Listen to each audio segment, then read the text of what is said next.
السلام علیکم ورحمۃ اللہ وبرکاتہ۔ الحمد للہ رب العالمین والعاقبۃ للمتقین والصلاۃ والسلام علی رسولہ الکریم۔ محترم حضرات، ہم ابراہیم علیہ السلام کی زندگی میں ہمارے لیے کیا نمونہ ہے، کیونکہ قرآن کریم نے دو ہی نبی کے بارے میں یہ بات کہی کہ آپ کے لیے ان کی زندگی میں نمونہ ہے۔ گرچہ ہر نبی ہمارے لیے نمونہ ہوتا ہے، لیکن دو کے بارے میں خاص کر بات کی تو اس میں ابراہیم علیہ السلام ایک ہے۔ آج ہم اس کا چوتھا پارٹ بیان کر رہے ہیں۔ ابراہیم علیہ السلام کی زندگی میں ایک نمونہ یہ بھی ہے کہ ابراہیم علیہ السلام کو اللہ تعالیٰ نے بہت زمانے تک اولاد نہیں دیا، کوئی بچہ نہیں پیدا ہوا، اور یہ جو اولاد کی بات ہے یہ اللہ تعالیٰ کی طرف سے ہوتا ہے۔ قرآن کریم میں خود اس کا ذکر ہے کہ ہم کسی کو بیٹا دیتے ہیں، کسی کو بیٹا اور بیٹی دونوں دیتے ہیں، اور کسی کو کچھ نہیں دیتے ہیں، بانجھ رکھتے ہیں۔ ابراہیم علیہ السلام کو اللہ تعالیٰ نے اولاد نہیں دیا، ایک زمانے تک بوڑھے ہو گئے۔ آج ہمارے پاس معاملہ یہ ہے کہ اگر اولاد نہیں ہوتی ہے تو ہم کیا کرتے ہیں، اور ابراہیم علیہ السلام نے کیا کیا۔ ابراہیم علیہ السلام ہمیشہ دعا کرتے رہے کہ رب ہب لی من الصالحین، کہ پروردگار عالم نیک اولاد عطا فرما۔ اگر ہماری بیوی کو یہ بتا دیتا ڈاکٹر کہ اب یہ بانجھ ہے، اس کے اندر بچہ پیدا نہیں ہوگا، تو پہلی فکر پہلے ہمارے ہوتا ہے کہ اس کو طلاق دے دیا جائے، دوسری شادی کر لی جائے۔ یہ ابراہیم علیہ السلام کا طریقہ نہیں ہے۔ اگر آپ کی زندگی میں اللہ نے اولاد رکھی ہے تو اولاد ہوگی، ورنہ بیوی کے بدلنے سے اولاد نہیں ہوتی ہے۔ تو ایک تو بات یہ ہے۔ دوسری چیز یہ ہے، ہمارے بھارت کے ماحول میں، خاص کر یہ بنگلہ دیش، پاکستان، بھارت، یہاں پر جب اولاد نہیں ہوتی ہے تو ہم پھر در در کی ٹھوکر کھاتے ہیں۔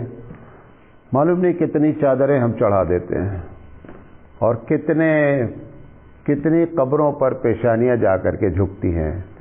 اگر واقعی میں اللہ نے ابراہیم کو ہمارے لیے، علیہ السلام کو ہمارے لیے نمونہ رکھا ہے، تو یہ دیکھیں کہ ابراہیم علیہ السلام نے کس کے در پہ چادر چڑھائی اور کس سے دعا مانگی، کس کی قبر پہ گئے۔ اگر یہ کیفیت ہماری نہیں ہے تو گویا ہم ابراہیم علیہ السلام کے فالوور نہیں ہیں۔ یہ اللہ تعالیٰ نے ابراہیم علیہ السلام کی زندگی میں ہمارے لیے نمونہ رکھا ہے۔ ہم کو اس پر پوری ہماری کیفیت ایک دم الگ ہے۔ جب بچے نہیں ہوتے، جن سے گھروں میں جو ہے وہ ساس تانا دیتی ہے، ننندیں تانا دیتی ہیں، جملے بازیاں بولی جاتی ہیں، اور اس عورت کو ایسا ستاتے ہیں کہ لگتا ہے گویا کہ بچہ نہ پیدا کرنے میں اس کا بڑا ہاتھ ہے، حالانکہ ساری بات شرعی لحاظ سے غلط ہے۔ ادھر دیکھیے ابراہیم علیہ السلام کو بھی اولاد اللہ نے نہیں دیا، پھر بعد میں دعا قبول ہوئی اور اسماعیل علیہ السلام پیدا ہوئے۔ نبی کریم صلی اللہ علیہ وسلم، حضرت عائشہ صدیقہ رضی اللہ تعالی عنہا کو اولاد نہیں ہوئی۔ وہ بھی ایک نمونہ ہے ہماری عورتوں کے لیے۔ اور میں جملہ بول رہا ہوں، اس کے پہلے بھی بولا ہوں کہ عورت کو سب سے زیادہ عورت ستاتی ہے۔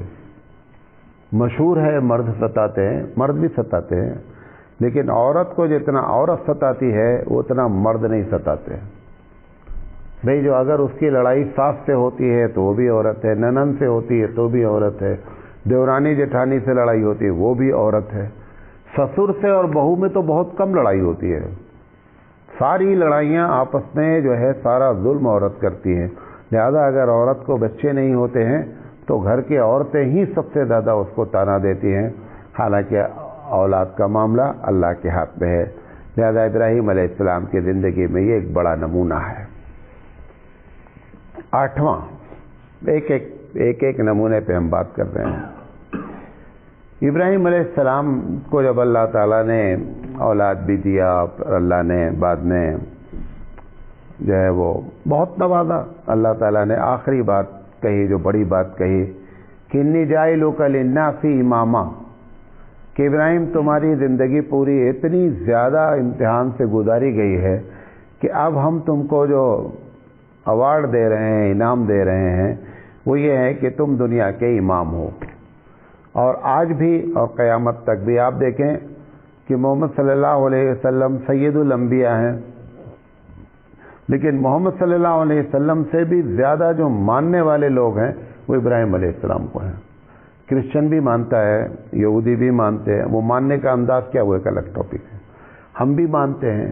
3 قومیں زبردست ابراہیم علیہ السلام کو ماننے والی ہیں, اور 3 قومیں ہمیشہ قیامت تک سب سے زیادہ جو ہے وہ میجورٹی میں رہیں گی, مسلمان, کرسچن اور یہودی. اسی بات کو اللہ تعالیٰ نے کہا انی جاعلک للناس اماما, کہ ابراہیم علیہ السلام تم کو ہم امام بنائیں گے. اب ابراہیم علیہ السلام کو اتنا بڑا درجہ اللہ نے عنایت کیا, بہت پیچھے قربانیاں ہیں. اب ابراہیم علیہ السلام کو سب سے جو آپ کو نمونہ ہمارے لیے سب سے زیادہ فکر ہوئی کہ آنے والی نسلوں کا کیا ہوگا.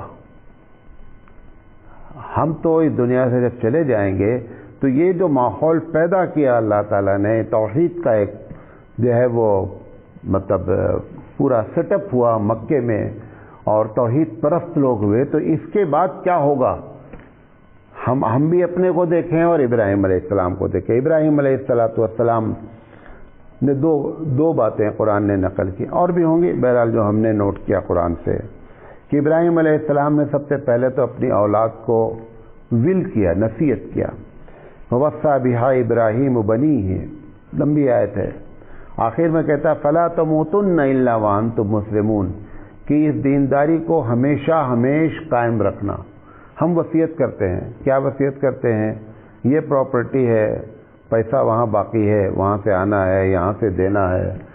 ہم اس بات کی وصیت جو کرنا چاہیے, وصیت جو اصل وصیت ہے, ہر شخص کو اپنی اولاد کے لیے لکھ کے رکھنا چاہیے, وقتاً فوقتاً بولتے رہنا چاہیے کہ فیوچر جو ہے وہ اسلام کے تحت زندگی گزارنے کا ہو.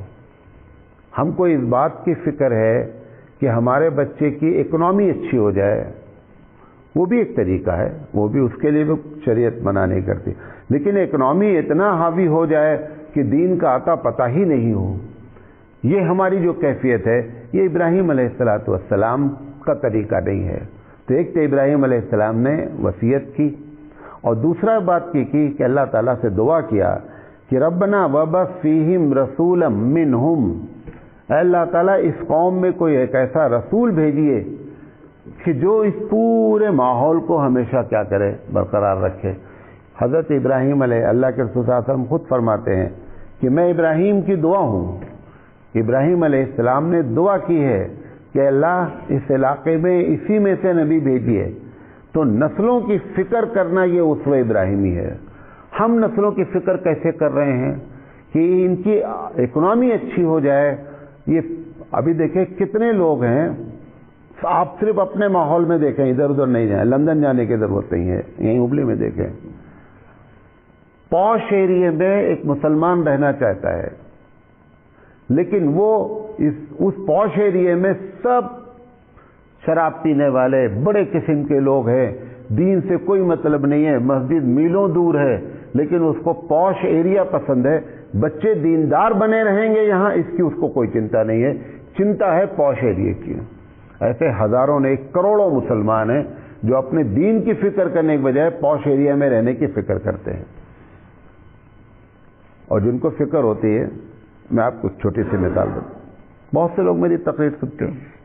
ایک صاحب نے 2 دن پہلے فون کیا گوالیر سے. گوالیر ایک ایسا شہر ہے کہ جس میں مسلمانوں کی آبادی بہت ہی پرسنٹیج کے لحاظ سے کم ہے. یہاں جہاں وہ رہتے ہوں گے اور زیادہ کم ہوگی. تو تقریر سن رہے ایک زمانے سے, انہوں نے مجھے فون کیا کہ میں جو ہے وہ گوالیر شہر چھوڑنا چاہتا ہوں, اور میں آپ کے مدرسے کے پاس آ کر کے رہنا چاہتا ہوں. کہاں گوالیر ہے, کہاں ہبلی ہے, تقریباً 1500 کلومیٹر سے زیادہ دوری پر ہے. تو میں نے کہا آپ کیوں آنا چاہتے ہیں؟ انہوں نے کہا نہیں, میں وہ ماحول میں رہنا چاہتا ہوں جہاں پر جو ہے وہ ہماری نسلیں جو ہے نا وہ دیندار رہیں. اور نتیجہ ہے کہ وہ 2-4 دن میں آنے والے ہیں صرف دیکھنے کے لیے کہ میں آ کے رہنا چاہتا ہوں. اور اسی شہر کے ایک صاحب وہاں آئے, انہوں نے کہا نہیں یہ ایسا ہے, یہ مچھلی مارکیٹ ہے یہاں اور پھر وہ ہے, ہم پوش ایریا میں رہیں گے. یہ پوش ایریا کا نظریہ جو ہے نا یہ نسلوں کو برباد کر دیتا ہے. دوسری بات, اس اسکول میں داخلہ کرائیں گے جس کا اسٹینڈرڈ انگلش کا بہت اچھا ہے, انگلش تو بولے گا لیکن نماز پڑھنے کا طریقہ نہیں سیکھے گا, اس کو اس بات کی فکر نہیں ہے. ہمارا اسٹینڈرڈ ہائی ہو جائے, بچہ دین سے بیزار ہو جائے, دین برباد ہو جائے, اس کی ہم کو کوئی چنتا نہیں ہے.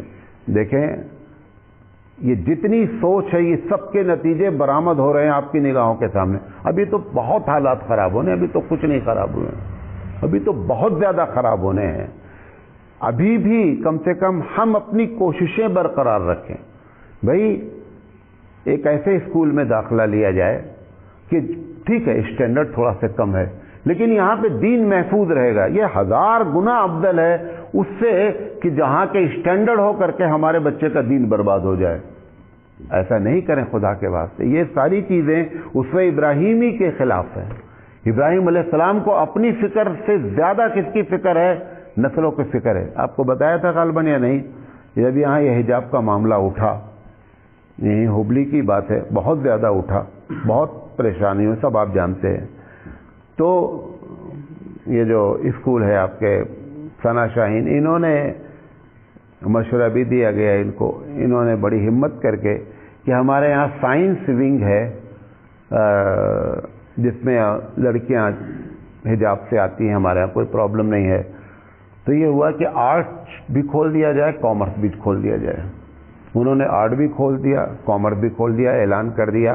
اپریل سے لگاتار اعلان کر رہے ہیں کہ ہمارے پاس یہ دونوں ونگ بھی کھل گئی ہے.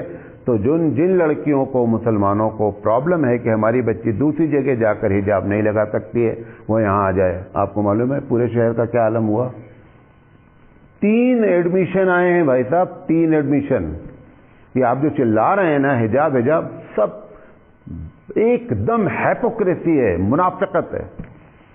اتنا بڑا ہنگامہ کر رہے ہیں اور کیا کہتے ہیں احتجاج کر رہے ہیں, سب جھوٹے لوگ ہیں.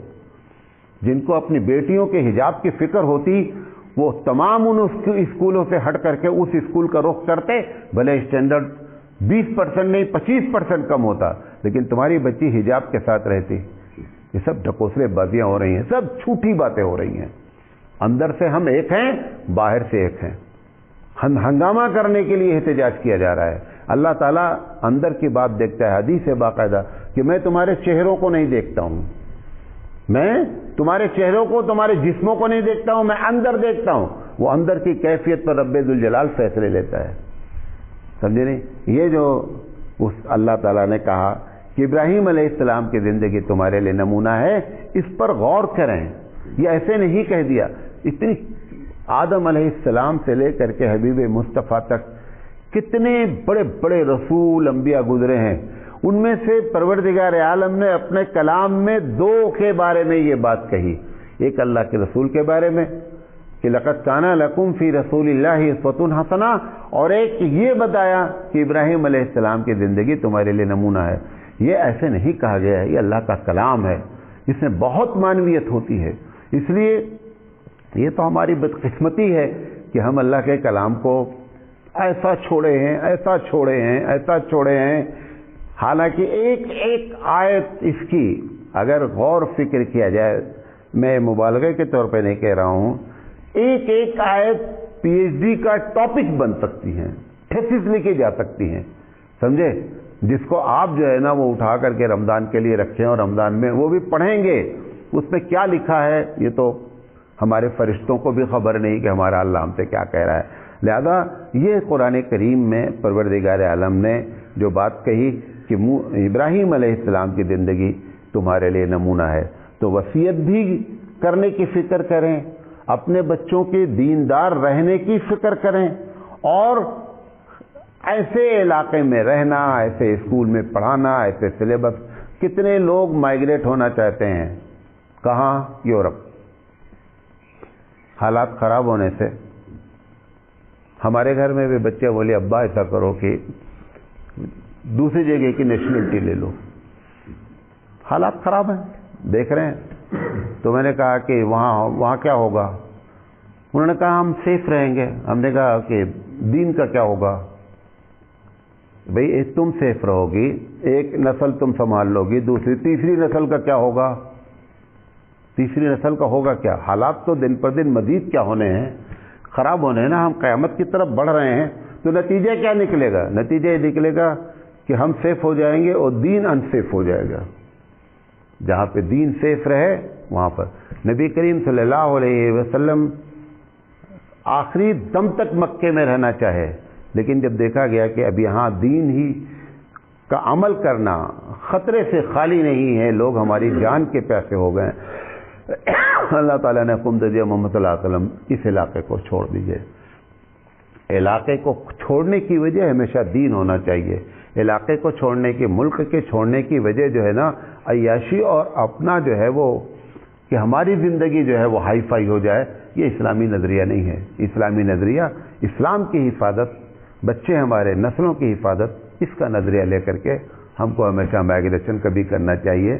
میں اس بنیاد تو بہرحال اس بات یہ ابراہیم علیہ السلام کی زندگی سے نمونہ ہے. انشاءاللہ زندگی رہی تو ہم آگے بات کریں گے. آخر دعوانا ان الحمدللہ.